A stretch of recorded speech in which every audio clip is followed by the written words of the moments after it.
I was the first black superhero on live action TV. Now, Robert Townsend was in a show called Mantis that came out 2 weeks before me. So he was actually the first black superhero, but I was the first black superhero on live action TV. And our show obviously is continued for 32 years and is in 40 countries. So it's kind of a big deal. Very big deal. Did you ever think that it would get that big, yo? No, man. In fact, I took the show home. We did the pilot, right? So we did the pilot. They were going to pitch it to Fox. If Fox picked it up, we would do 40 episodes, which is exciting for any actor because usually if you book a series, you got like 12 episodes, maybe 20, but 40 is a lot. It was on every day. So I took the pilot home to Detroit. That's where I'm from the D. What up, Doe? And I showed it to my family. My family's all over there. They're all welcoming me home. I showed it to them on a Sunday, and we sat there and watched the pilot. And afterwards, they were all like, that's all right. You stay at it. Something's going to work out for you. You know, they were like, I think they all hated it. They were like, what is this? So like, what is this? What are putties? Why are you talking? What is all that? You know, you're morphing into a mastodon. That's so strange. It was such a strange thing. And then you had Rita Repulsor, and you know her voice and the mouth flap didn't match, and like it just for them it seemed strange, and they didn't think it was gonna be anything. So I guess my family wasn't impressed. So I was kind of like, I guess it's not that great. But what happened was there was enough of it there to motivate them to redo it. So we redid the pilot 2 or 3 times. And after the 3rd time, they pitched it to Fox and they picked it up. So it was cool. Yeah, I saw where you said that y'all was getting paid $1,200 an episode. That's true? That's how much y'all was getting paid? $1,200 is what we got paid eventually. That's not where it started. I don't know. I'm not gonna give you an exact amount, but I can tell you it was about half of that to start. Yeah, an episode, which is crazy. You know, it's like we did the whole first 40 episodes, which turned out to be 60 episodes.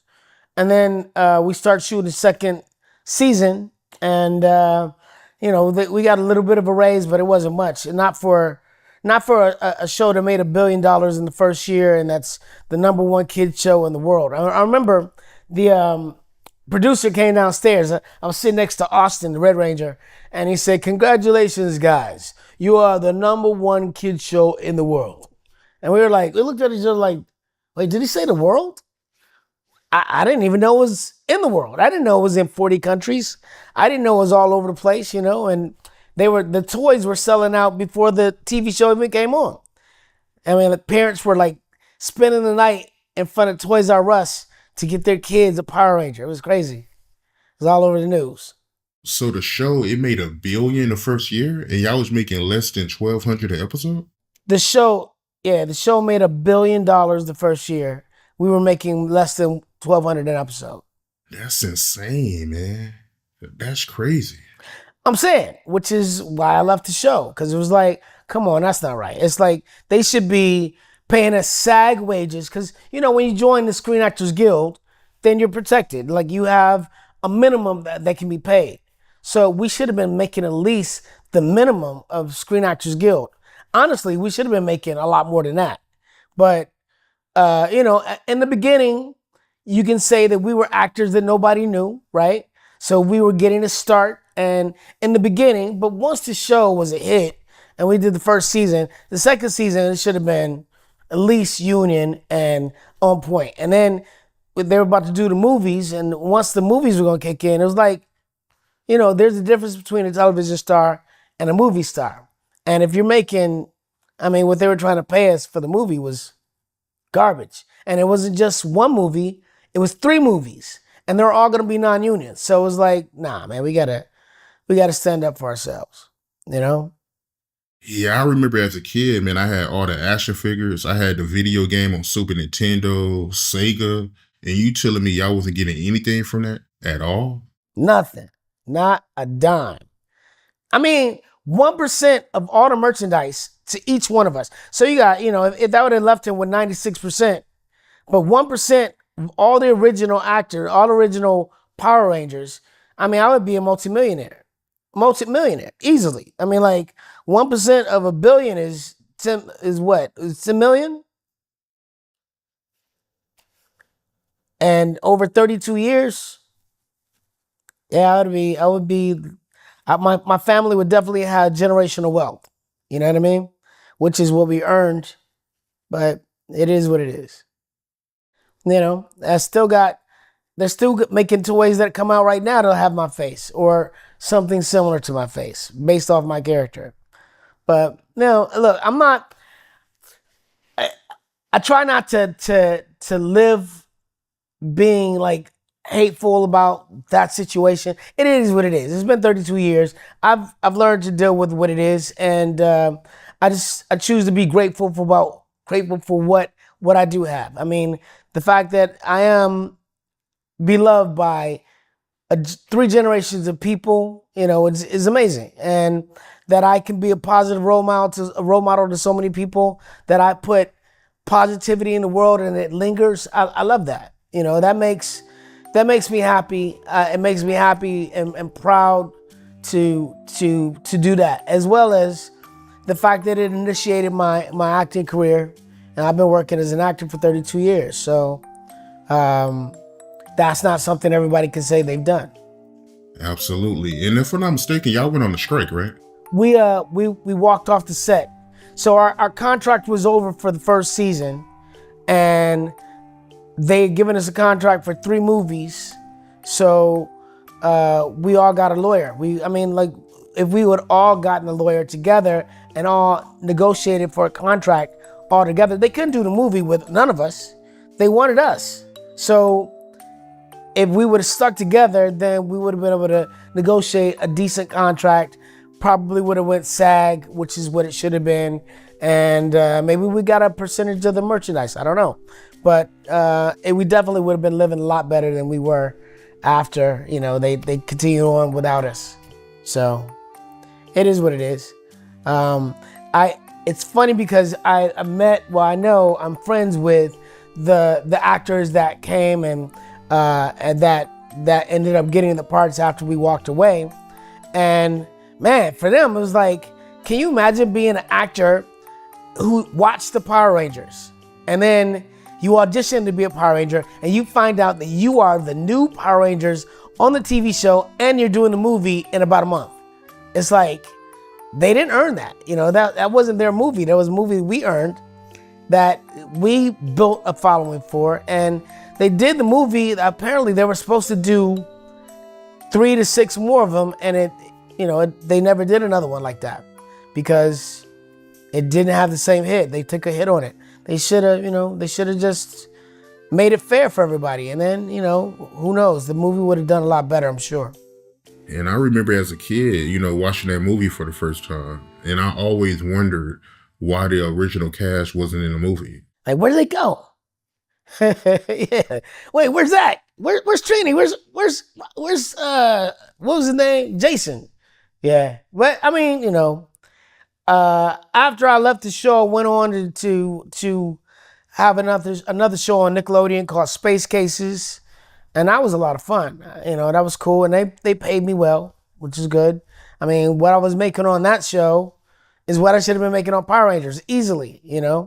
So and if I had done that, I would have been doing just fine. I'd have been quite happy.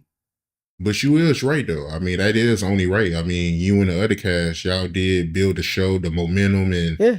It's only right to put y'all in the movie. Yeah. So I mean, yeah, that is crazy how they got a whole brand new cast and throw them in a movie like that. They just didn't want to negotiate the contract. I think they were afraid that, because I think they already had intentions of changing the cast at some point, because the Japanese footage is, they change every year, or they change, the Rangers change. They only had so much Mighty Morphin footage. And then after that, it was going to go on to Zeo, and then it was going to go on to this. And so they already, I think, had intentions of changing the cast, but slowly, like losing one person here, one person there, adding a new person. And I think he just said, well, forget it. We'll just lose all 3 of them, and we'll just start all over. But it took a hit. I know I met a lot of fans who were like, when I found out you left the show, I went in my room and I ripped the poster down because I was like, I'm done. I can't believe he's not there no more. It hurt a lot of people. It devastated a lot of kids. But you know, Absolutely. And if I'm not mistaken, y'all went on a strike, right? we walked off the set. So our contract was over for the first season, and they had given us a contract for 3 movies. So we all got a lawyer. Like, if we would all gotten a lawyer together and all negotiated for a contract all together, they couldn't do the movie with none of us. They wanted us. So if we would have stuck together, then we would have been able to negotiate a decent contract. Probably would have went SAG, which is what it should have been, and maybe we got a percentage of the merchandise. I don't know, but we definitely would have been living a lot better than we were after. They continued on without us. So it is what it is. I It's funny because I know I'm friends with the actors that came and that ended up getting the parts after we walked away.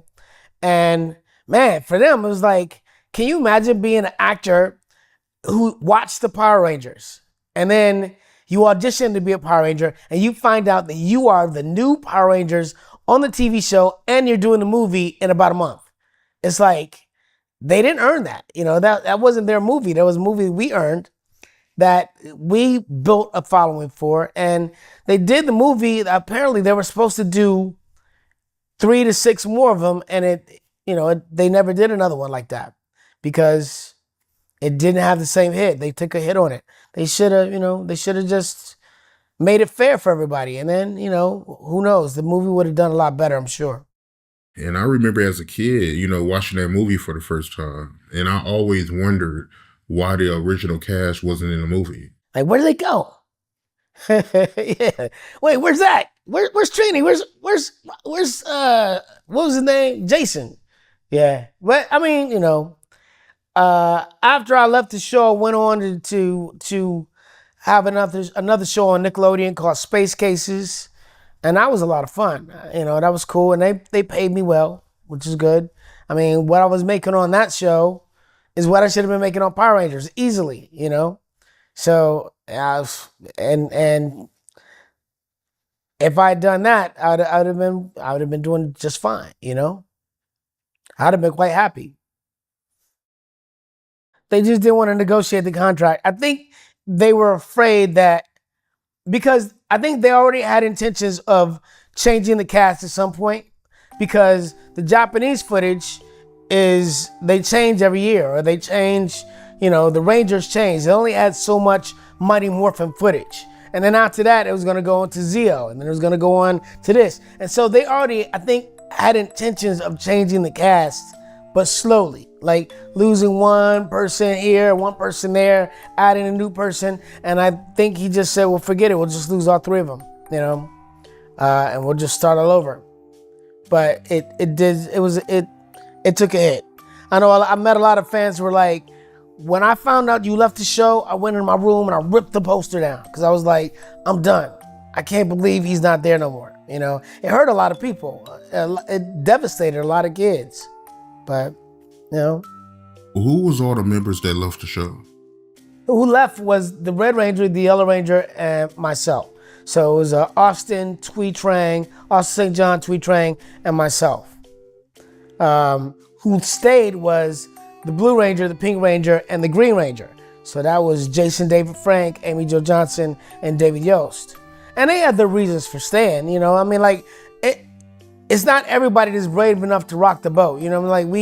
We're winning. We're on this amazing show. We're about to do a movie. It's an opportunity of a lifetime, but we're being screwed, and we've been getting screwed.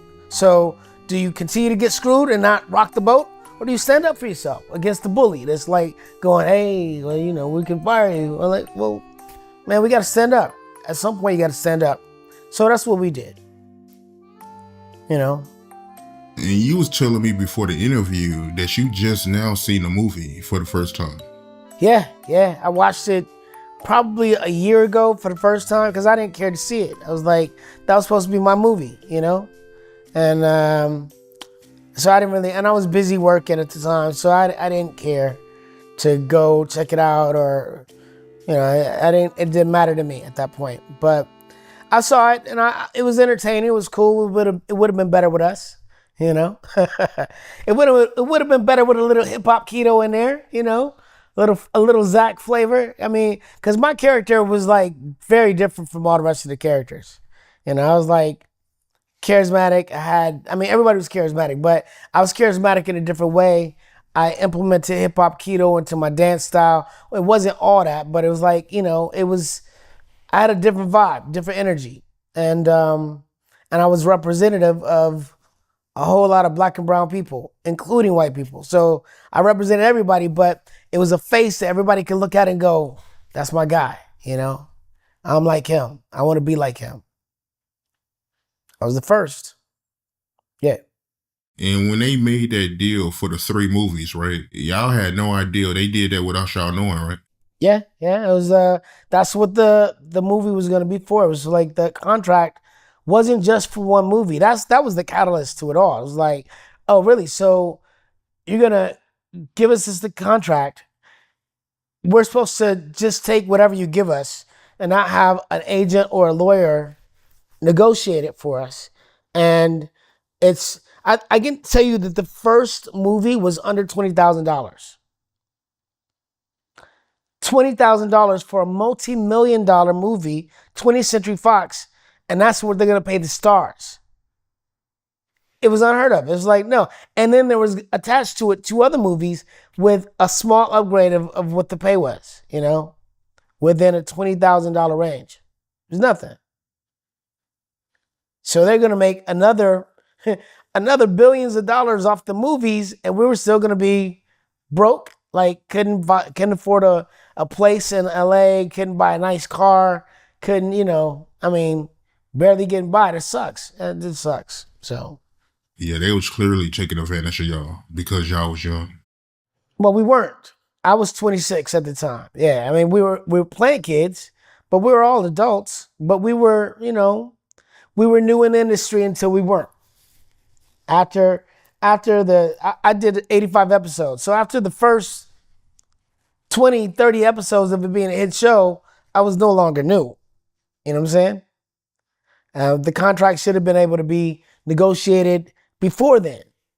And it should have been negotiated to be SAG.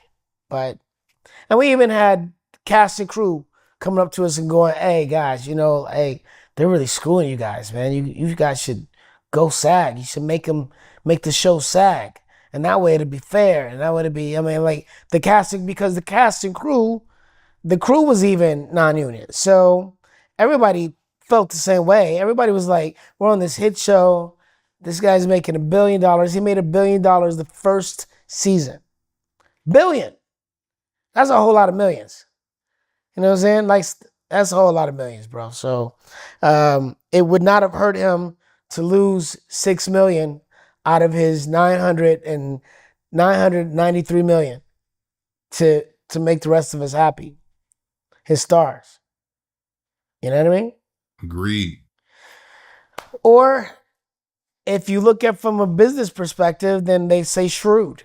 But I would say greed. It wouldn't take that much. I mean, it doesn't show any compassion. It doesn't show any compassion for the people that are helping you build your brand. You know what I'm saying? And I think from his perspective, he'll say, I built the brand. I did everything. I brought this here. I sold the toys. I did that. And I gave you an opportunity. I think his perspective was, I gave you an opportunity to be famous. You'll be famous, but you won't be rich. But what is that? Not if you want to continue to have the magic that was there. Like we had a great chemistry. We had something that hadn't been seen before. So I don't know. It is what it is, bro. In the world that we live in now, and the temperament that we have, where people are greedy, It's all about me. I want everything. I think that's what it was about, you know. But some people will look at somebody like that and go, oh, well, that was shrewd. That was, you know, but I would say, yeah, I would say greedy. For you personally, when did you first see the red flags that something wasn't right? Oh, that red flag came immediately as we signed the first contract. We knew it was a bad contract. I mean, and they told us then, listen, you can take this to your manager. Like after 2 weeks of auditioning, you know, they finally go, all right, you guys are the ones. You are cast. You guys are going to be, you know, the Power Rangers. And actually, it wasn't even called Mighty Morphin Power Rangers in the beginning. It was called Phantoms. Eventually, they changed the name, and you know, it became Mighty Morphin Power Rangers. Apparently, I heard the story recently. Um, they had heard the name Teenage Mutant Ninja Turtles, so he knew he wanted the name to be na na na na na na na na na, something like that. So they came up with Mighty Morphin Power Rangers, right? So you know, when we first got the contract, they said show it to your agent or your lawyer, but the first person that comes back and wants to negotiate or change anything will fire you or hire somebody new. Now, at that point, I'm a brand new actor. I've only done extra work here and there. I've done theater. I haven't been on TV. I'm not a TV actor. So, you know what? I'll take this opportunity to do this. Maybe if it becomes something, the next contract, the next season, it'll be better for us. So, you know, you take that first loss. You're like, all right, just to get the opportunity to work as an actor, to get the opportunity to have to learn about being behind the camera, the whole thing, you know. I mean, we knew immediately there was a bad contract. It was obvious. However, taking that opportunity, like, you know, taking a shot. Like, you know, you had to take the shot for the first one, but after the second season, it was like, it didn't get much better. And it was like, oh, come on, man, it's not right. You know, so we knew. We knew from the very beginning. When you look back at hindsight, do you regret leaving the show so early? Okay, so I wish I'd done the movie. That movie was my movie. It would have been the biggest budget movie I've ever done. Right? I would have gone to Australia, I would have shot this movie that I earned. It would have been, you know, and I believe that the movie would have done well. It would have done better. And I probably would have done 3 or 4 more other movies. Now, I wish I'd done that. I wish that had happened. But I don't wish that I would have done it for the negotiated price that we were doing it for. I mean, I had to stand up, you know. I missed that I didn't do that movie, but if I had to do it all again, I would do it again. I would do it again. I would just hope that everybody's still with me, because that would have made a difference. So some of the cast, they changed their mind about going on strike. Well, we all had a conversation about it, and it was like, well, you know, I think, you know, sometimes people say things half-heartedly. You know, everybody was excited about the movie. We talked about, you know, it wasn't fair. We should negotiate it. You know, we should get a lawyer. But it's easy for somebody to go, yeah, you know, if you get a lawyer, I'm down.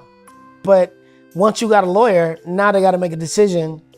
And, you know, I guess, you know, they had their reasons of saying, no, I don't want to talk to a lawyer. I don't want to do it. Maybe they're afraid. They're afraid that they were going to lose the job. Maybe they're afraid that they wouldn't, you know, the Green Ranger had just become the White Ranger, and he's doing well. Like he's coming up. He's growing in views. So maybe he's afraid to lose that. And everybody's got different reasons, you know. But you know, originally we were supposed to do it together, and at the end, you know, it was only the 3 of us that were willing to stand up. And actually, what happened is when in us standing up, it made it better for them, because then they offered them more money to stay. Right? And then we went back to them going, hey, look, we're doing these car shows, and we're making more in a weekend than we make an entire season. This is what our worth is. And then they went and they complained, hey, so we heard about these appearances, so they paid them more money to stay even more. So we made it better for them. And they stayed, and we had to move on. Did they personally tell you that they was backing up? No, we were negotiating for the contract, and then we saw that they were having auditions, and I was like, wait, I thought we were negotiating to come back to do to finish it. And so yeah, it was unfortunate. Um, I think I was in Hawaii on a vacation with some fellas when I found out that it was no longer going forward. That they had hired three new Rangers and they were going to do the film, and we weren't coming back to the show, and it was done. And I was like, man, wow, that's crazy. I'm like, I just had to figure out, well, I just got to move forward. Just got to keep going. I mean, and then the good thing for me was because the show was a hit, and I was coming away from it. I had name value because I was on a hit show. So now in my audition process, because I'm a real actor. I'm like, I've been acting. I had agents. I was pursuing acting. I didn't just like walk into it like, oh, the Red Ranger went to the audition for a bet. He never really wanted to be an actor. He just kind of happened to be the right guy for the part, and it worked out. But I had always dreamt of pursuing an acting career. So now when my agent, I was hotter. I was hotter in the industry. The guy that's coming from the Power Rangers, he's got, get me I got a good agent. I got opportunities to audition. So I booked the show on Nickelodeon, and then I was booking Disney stuff, and they were making me offers. And, it was like I had a better name in the industry than I would have if I didn't have the Power Rangers behind me. However, if I worked on the show for six years, let's say, like Jason Frank, he worked on the show for 6 years. So now he's kind of typecast as this Ranger. So it's hard for anybody to see him as anything else but that. So it was fortunate to me that I'd done it, but I wasn't so ingrained in it that I couldn't do anything else. And so that's why I was able to have a prosperous career. I mean, I had the talent, I had the name, it worked out, but not everybody else was able to build a career after Rangers because some people got typecast. The original Yellow Ranger. Is it true that she was Latino? Yeah, her name was her name was Audrey Dubois. Audrey Dubois, and she was really good. She was kind of a tomboy, a badass martial artist. Uh, and so the energy in our cast was a little different because she was not one to back down. She was like, all hands on deck, let's go, ready to fight, right? So that gave us a certain energy. And when they let her go because she asked for more money, uh, they hired Twee Trang. And that's when, I was the Black Ranger and she was the Yellow Ranger and she was an Asian girl. And that's when it got a little odd. It was like, oh, that's weird. But it was coincidental. But Twee gave our cast this flavor of Zen that we didn't have. Actually, I think, I think the show did as well as it did because she added a thing that we didn't have. Like she added the zen, the calm, to it. It's like, so we weren't bullies. We weren't going around just beating up putties and just like, it wasn't like we loved the fight. It's like we didn't want to fight, but if we had to handle our business, we did. You know what I'm saying? And even with the bullies on the show, Bulk and Skull, sometimes they would go at the girls, trying to like be bullies towards them. And my character would always step up like, oh, you ain't mess with the girls. But the girls would be like, don't worry, we got this. With a smile on their face. Like, we got this, we can handle it. Which is inspiring to young girls like, oh, I can handle myself too. I don't need somebody else. Well, if I know martial arts, I am self-aware and I am self-protected, which is a beautiful thing. How do you pronounce the name of the Yellow Ranger that replaced her? Twee Trang. She passed away, right? She was in a car accident. She after we left the show, after they hired three new actors, she went on to pursue her career. She started working in movies. She was in the movie The Crow with Brandon Lee, and She was one of the bad guys in the movie. Did a great job. Her career was starting to blossom, and then she was in a car accident with two friends, and she died. One of her friends that was in the car actually went through the windshield and is paralyzed from the waist down. And the driver, he had his only one who had his seatbelt on. He survived. He's came out unscathed pretty much. Yeah, yeah. We finally paid tribute to her death in sorry, excuse me, in the movie we just did on Netflix called Power Rangers Once and Always. And so the idea of the script is that she passes away and she's killed by one of the by Rita Repulsa, Robo Rita. And so we are avenging her death. But it's the first time that we've made mention that she had passed away or that we paid tribute to her in over, I don't know, it's like over 15 years or more. But I think because you guys were kids then, and to talk about her passing might have been a lot, for you guys. Because here we are, superheroes. She passed away, and although she wasn't on the show anymore, she was beloved. So maybe that's why it took so long to pay a tribute to her. But I'm happy that we finally did. She was cool people. Mm. The coolest. She was real cool. She was like a really sweet girl, funny, talented, sweet, kind. Like she's the kind of girl that if a kid came around, the kid instantly loved her. So, and like she had that energy, bro. She was super sweet and a very loving person. When was the last time you spoke to her? Wow. She had a party after The Crow, and I gone to the after party, but one night after that, I think I was hanging out in Hollywood.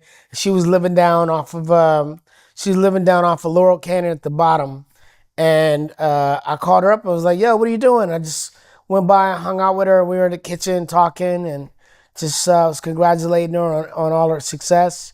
And we were talking about what it was like to get through what we gone through, because nobody knows what it was like to leave that show, the heartbreak of that, and to wonder about what the rest of our career is going to be like, because were we one-hit wonders? Was that what it was going to be, or were we going to be able to aspire and go on to do more things? And I was working. I had a show on Nickelodeon.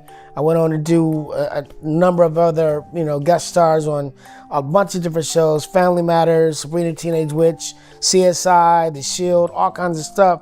But she had broken two major movies, so I was really proud of her. I was really proud that she had made that mark and that she was winning with that. I think her career would have blossomed more after that because there was nobody like her. Yeah, I know that had to be depressing and not knowing what to do next after the show. Yeah, it was definitely depressing, but we had the wherewithal to keep going, just push forward. I for one, was okay. I mean, I was upset, but my thinking was, well, look, I'm on the number one kids show. I'm on the number one hit kids show in the world. I've already done that. So now what am I going to do? What comes next?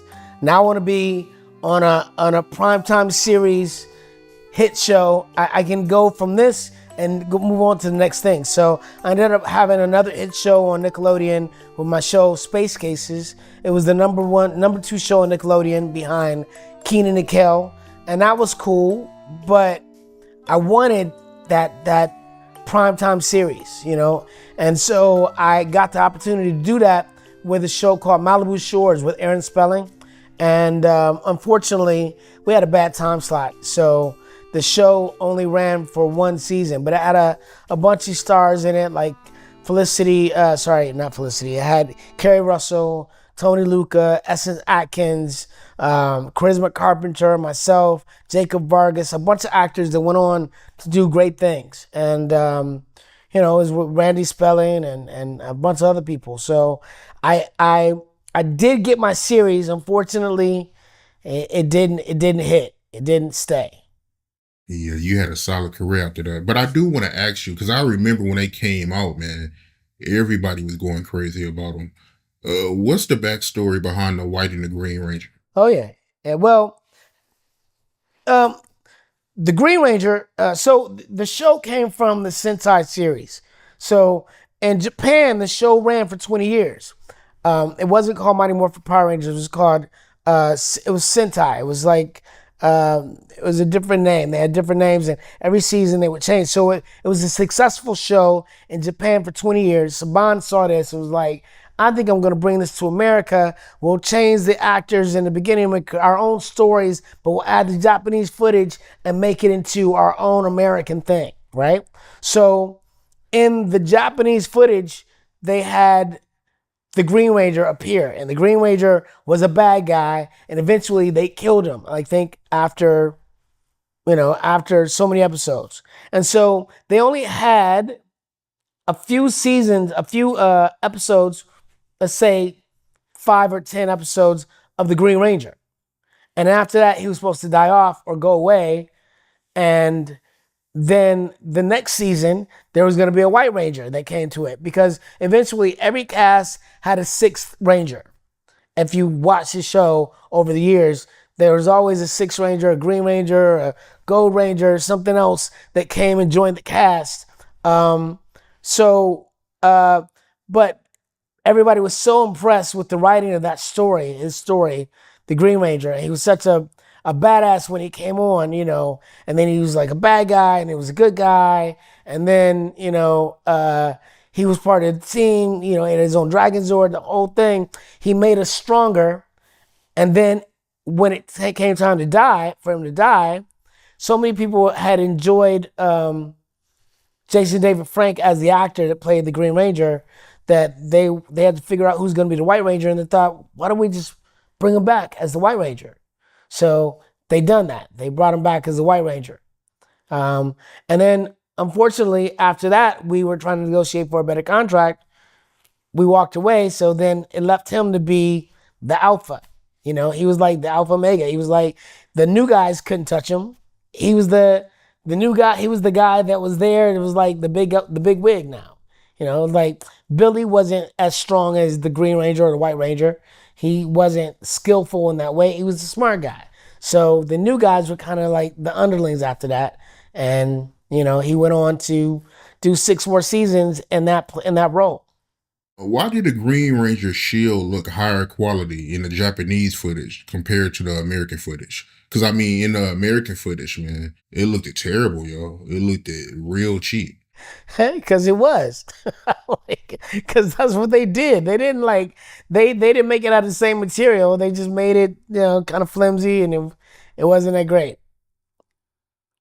It wasn't the same. It wasn't the same suit. It wasn't the same shield. It was they made one that kind of looked like it, their version of it, but yeah. Yeah, it looked bad, bro. It looked terrible, man. It looked terrible, yo. He said that looked bad, bro. That was I ain't had nothing to do with that, bro. Like that's what they did. Apparently, if they didn't want to pay their actors well, they didn't want to pay for much costumes. They were keeping the costs down, which is weird to me, but they were keeping the costs down to save as much money as possible. I guess, to invest in whatever else they wanted to invest in. Was it difficult for you to do some of those scenes? Difficult in the fact that it was taxing and it was like a lot of physical effort. Even we would shoot 4 episodes every 2 weeks, right? And we would shoot according to set. So almost in every episode, we go to the command center and we talk to Zordon. Now, Zordon is not there. Zordon's a piece of tape on the wall that we're looking at and talking to, and there's a script reader reading his lines. It's not even the voice of Zordon. It's a woman. He's going, Rangers, there's a problem in Angel Grove. We need you to go down there. She's just reading it. And we're like acting to that. And we're looking at the thing. Now, that I would say was relatively a boring day because we're not doing anything. We're acting like we're upset, and we're looking at the globe, we're looking at the wall, we're like, and that was a full day of command center, changing clothes, going back, remembering who we're fighting in this script, and what just happened, where are we now, and like what lines are we doing now, and like who are we fighting? Tickle Sneezer? Is it Godard? Like who's the bad guy? It's like it was kind of a boring day. It was a dull day because we're indoors.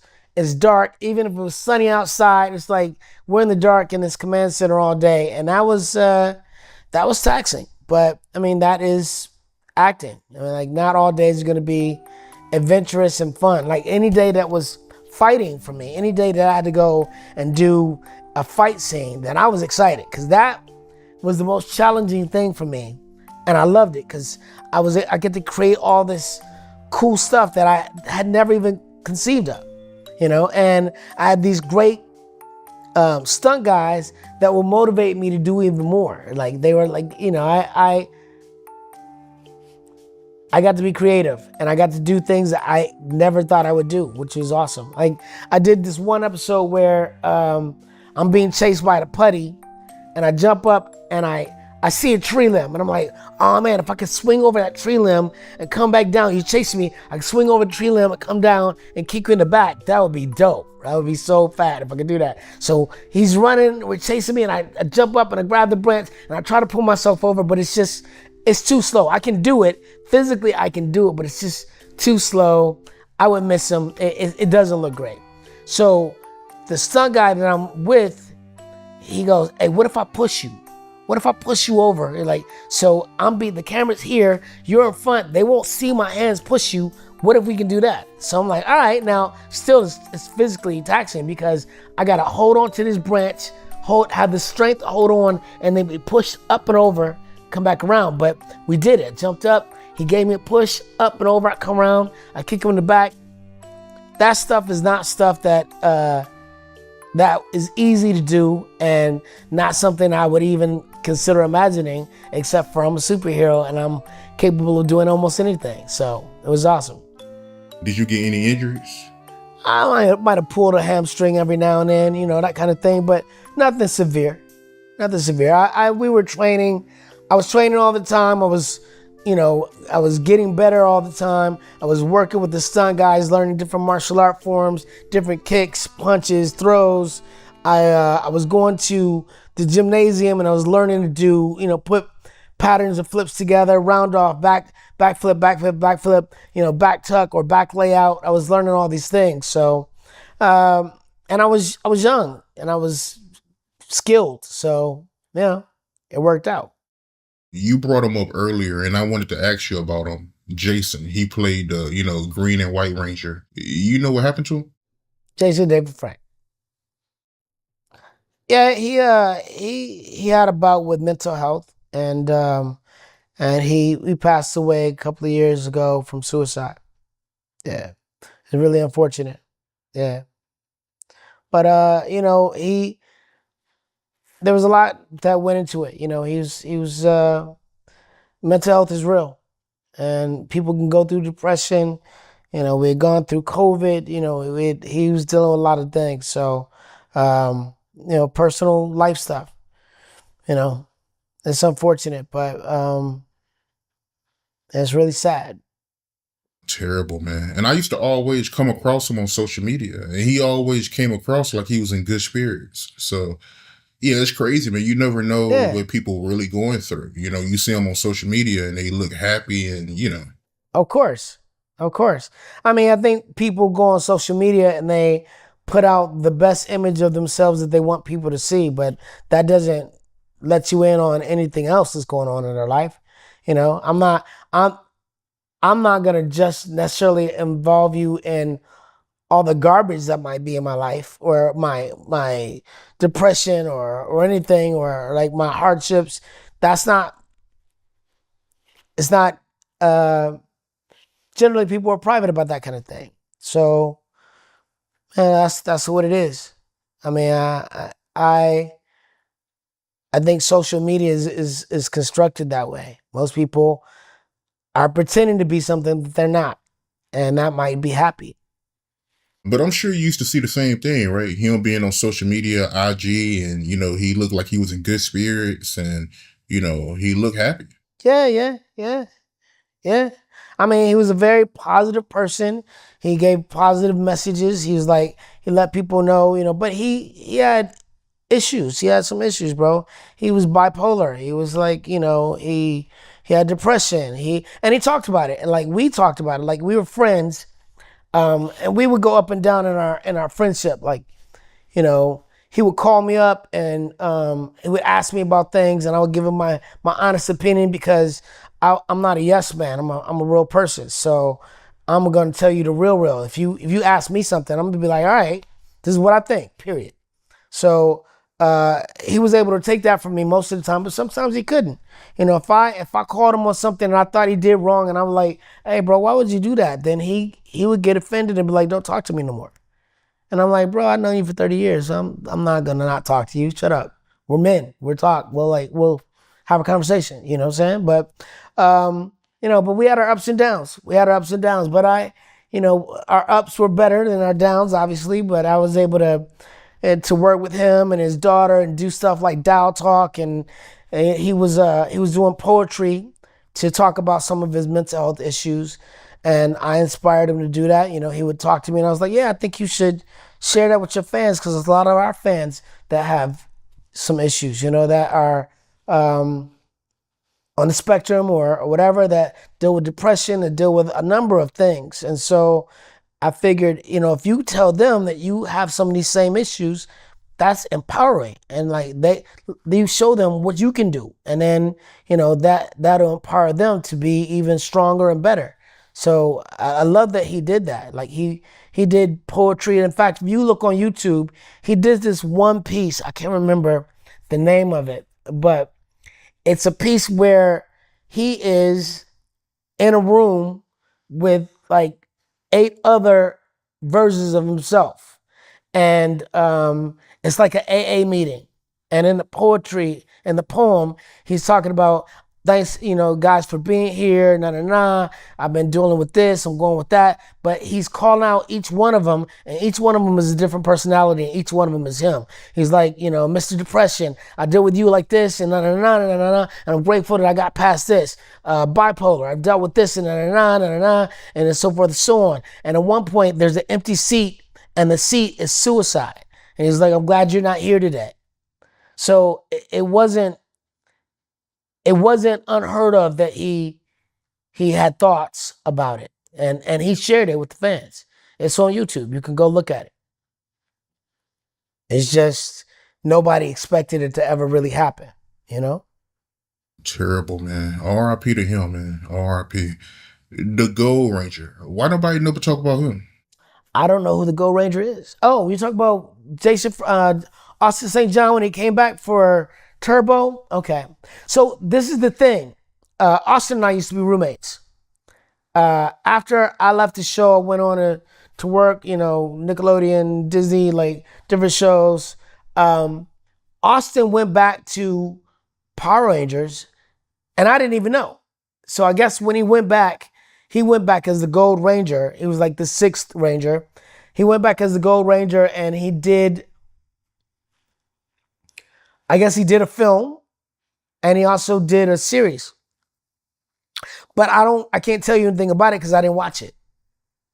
I just know what I've heard from him.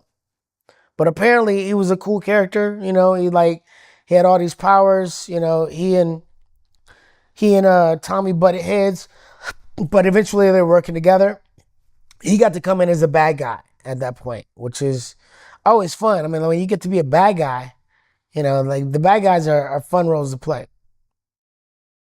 See, but he didn't care about the show not being union at that point because he wasn't really pursuing an acting career. I joined the union immediately after I left the show. So I became Screen Actors Guild. I was in the union. I was working with professional actors. He didn't. He actually went on to become a paramedic. So acting was not necessarily what he wanted to do, and he didn't pursue getting into the union. Had he been in the union, he couldn't go back because it was still a non-union show. For the people that don't know, what's the union? So, Screen Actors Guild is a union for actors as well as cast and crew, and it is basically a union that prevents actors from being taken advantage of. It has a certain amount of rules that makes it so it's professional. It's a professional union. You get health insurance and dental insurance, and actors. It's very difficult to make a living as an actor. I think the ratio is only, I forget the exact numbers, but I think it's like only 93% of all actors make a living. Or it might be 75% of all actors make a living. And then there's like 98% of those that are, A-listers, that are like the bigwigs, like the Tom Cruises, big stars, Al Pacino, the Denzel Washingtons. There's only few of those, but that make a living is maybe 75%. The rest of those actors have other jobs. They're just acting because it's a passion. They want to do it. They're looking for an opportunity. They might be in a big movie, but they might not ever work again. How many actors have you seen on TV shows? Let's say,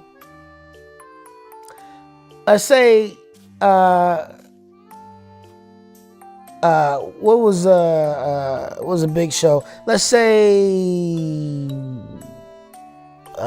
my brain is flaking. What was Will Smith's show?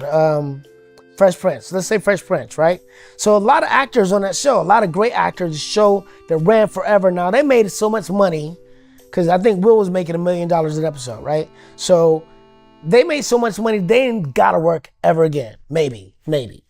I don't know. But a lot of those actors still want to work, and it's hard to get a job. Even those actors, even for actors that have hit hard, you might not see them again on another television series.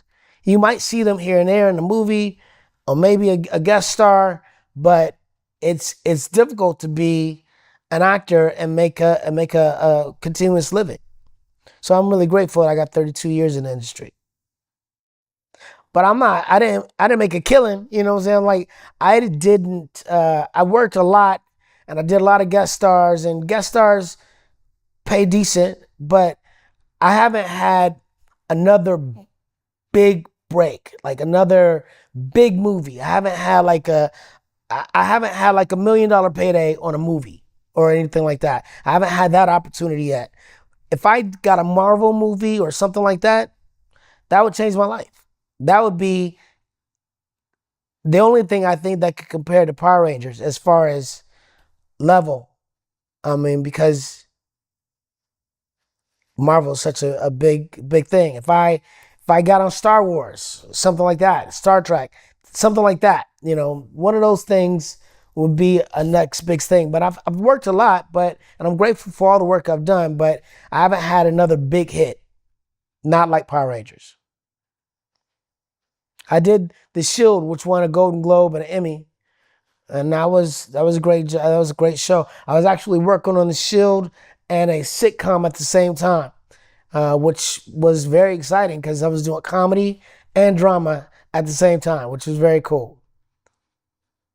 But still ebbs and tides, bro. You got ups and downs. Do you tell me the story where you filled up a stadium that Michael Jackson used to perform at? Oh yeah. Well,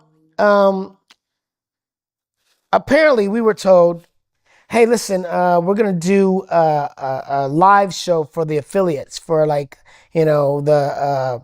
the studio. They want to bring out some executives, and they want to see you guys do what you do live. All right, we're gonna do a live show, and we're gonna do it at Universal Studios. And I used to work at the Wild West Stunt Show, and we were gonna do it at the Wild West Stunt Show Theater, which probably holds like 2,000 people. And I knew it well because I did the show there regularly, and I was like, oh, that's cool. We're gonna do this thing. And then they came back and said, listen, the show's gotten so popular, everybody wants to come and see it. We're gonna do it at the Universal Amphitheater. Now that's where Michael Jackson would perform, somewhere like that, and it seats a lot more people.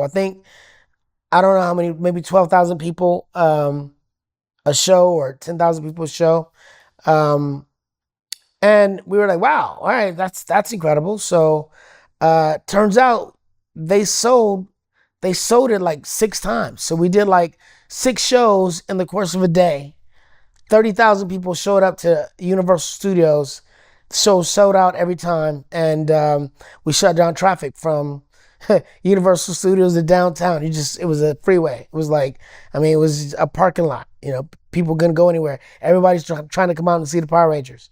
So that was how popular the show was at that point. And to think about it now, can you imagine how much money they made on that show? On that live show? I mean, those tickets had to be like $60, right? Or $40 a ticket. We didn't get no money off of that. We didn't see nothing. Again. Right. It's just, it was jacked up. You being the only black guy on the show, did you deal with racism? I didn't necessarily deal with any racism, but I did deal with some stupidity.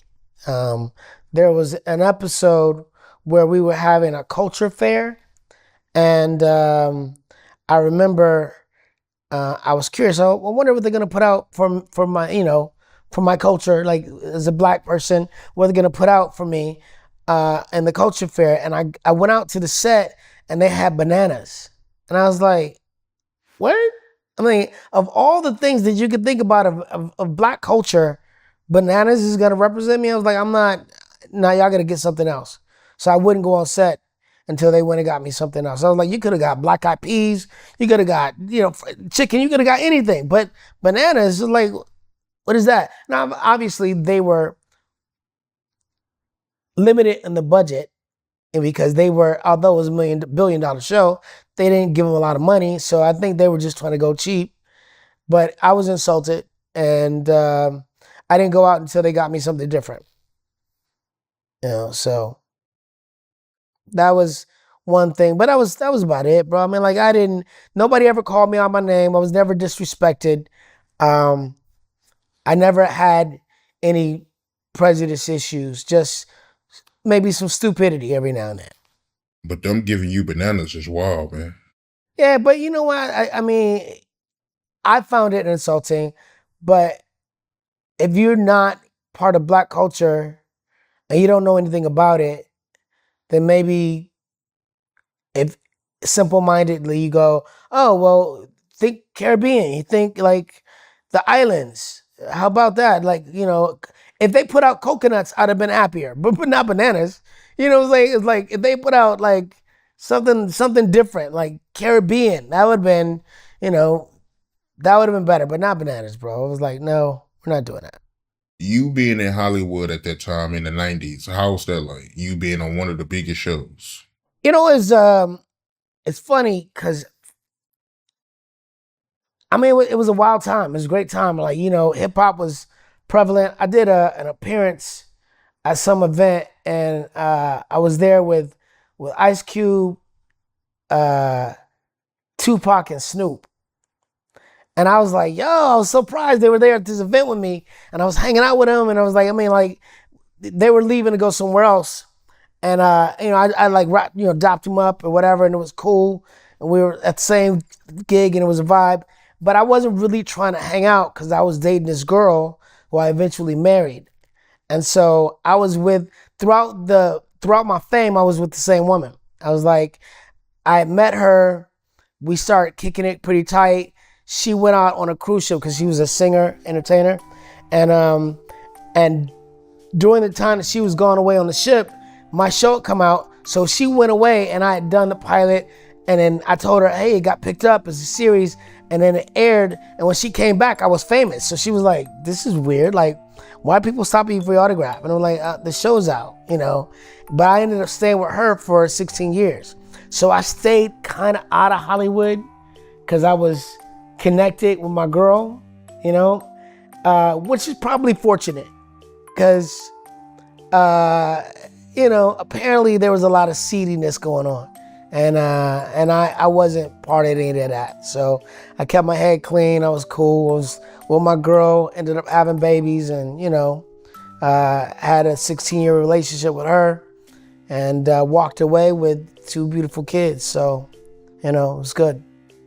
You said there was a lot of seediness going on. Yeah, I mean, obviously, about the Diddy situation. There's like, yeah. I mean, I probably would have been invited to those parties. Yo, you want to come through? Hey, we got the Black Ranger in the building. Like hyped up. All the alcohol and drugs and so forth and so on. I could have probably fallen into some of that, but I kept my head clean because I was in a nice relationship. I was cared for, and I didn't want to mess up what I had. Yeah. So you met Pop. How was that like, yeah? I mean, he knew who I was. He knew what my character was. He knew I was the Black Ranger. Yeah, I mean, I did him, Chris Tucker. I went to Michael Jackson's ranch, but he wasn't there. I didn't get to meet him. I swear, I just knew I was going to dance with Michael Jackson one day, and it never happened. I swear I was going to dance with Janet Jackson one day. Never happened.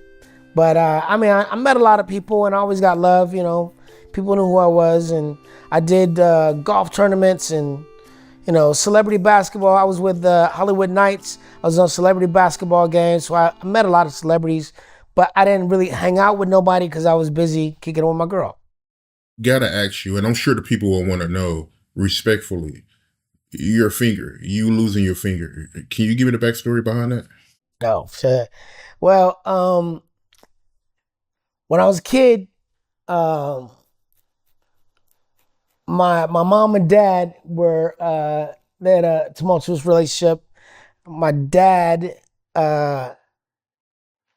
was abusive to my mom, and so there was a gun in my household. Detroit is Detroit, and so guns are readily available. There was a gun in the household. I found the gun. Actually, my little sister found the gun. We thought it was a toy. It was a Derringer. So, it was a little small gun with a pearly white handle. The weekend before, because we go to church every Sunday at my grandma's house, and the whole family would go over there and we have dinner. So the weekend before, my cousin was there, and he had one of those Western cap guns, like with the little red roll, you pull back the hammer, you let it go, and it goes pop, it's like a little snap. So when we found that gun, we thought it was one of those little country Western cap guns. But turns out it was a real Derringer. I mean, it was small, it was much heavier, but it had a pearly handle, just like the ones we'd seen the weekend before. So we thought maybe they got us a gun, like a little cap gun. So my sister had actually found the gun, and she was younger than me. And she was, look, I found a gun. I was like, let me see it. She's like, no, I'm not finished playing with it. She's trying to shoot me. She's like, look, she's trying to shoot me and it wouldn't go. She's like, it's broke. And I'm like, let me see it. I'll fix it. She's like, no, I'm not finished playing with it. She's looking at it, trying to figure it out. I go, give me the gun. I'll fix it. She's like, no. And I take it away from her. Give me the gun. She goes, if you don't give it back, I'm telling mom. I go, wait, I'm going to fix it. Hold on. I'm trying to shoot her. I'm looking down the barrel. I'm trying to figure out what's going on. And my sister goes, Mom, Walter took the gun from me. My mom goes, she's making me breakfast because I'm about to go to kindergarten. My mom goes, what gun? And my sister gets off of the couch and she runs in the kitchen. And I'm still trying to figure out the gun. I pull back the latch and it won't go back down. So I'm trying to push it back down like, oh man, I broke it. I broke the gun. I'm feeling bad about it. And I pull the trigger and it goes off in my hand. Bullet went through 3 walls. It was a crazy thing. It was like, thank God my sister was no longer there. It was just me in the front room. And, by the time my mom was able to get to me, I had already pulled back the hammer and pulled the trigger, and the bullet, had gone through my finger, shattered the bone. When I was a kid, my grandma would go, if I fell down, she'd go, wiggle your fingers, make sure that nothing's broken. And so I'm blinded by the flare of the gun because I had the gun close to my face, looking at it. And when it went off, the flare blinded me, and then I couldn't really see. I was shocked. I dropped the gun, and I knew my hand hurt, so I was wiggling my fingers. I was trying to make sure that my fingers weren't broken, and I couldn't really see, but my middle finger was just kind of swinging by the skin because they shattered the bone, and it was kind of swinging by the skin. And I thought I breathed like a sigh of relax, like at least I didn't break anything until my mom got to me and I could see again, and I realized I was sitting in a puddle of blood, and after that, it was pandemonium.